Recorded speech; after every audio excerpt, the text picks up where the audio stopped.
অনেকদিন তো হলো কাজ কাম করছি, মালিক টাকা পয়সা দিচ্ছে না। ভাবছি আজকে মালিকের কাছে টাকা পয়সা নেবো, মার শরীর খারাপ, বাড়িটাই যেতে হবে।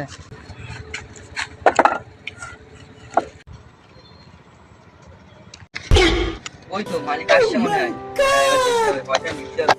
গিয়ে দেখি মালিক কি বলে, টাকা পয়সা দেয় কি না দেয়।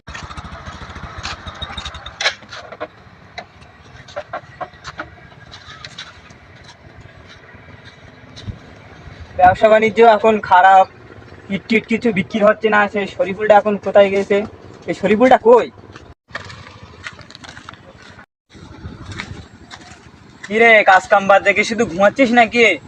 এতক্ষণ কাজ কাজ করছিলাম মালিক, আমি বাড়ি যাবো, মার শরীর খারাপ, টাকা পয়সা দিতে হবে। তোর টাকার দরকার তো এলে তো। 10 টাকা নিয়ে কি করবো আমি? দেখ ভাই, আমার মাথা মুতি এখন ভীষণ খারাপ।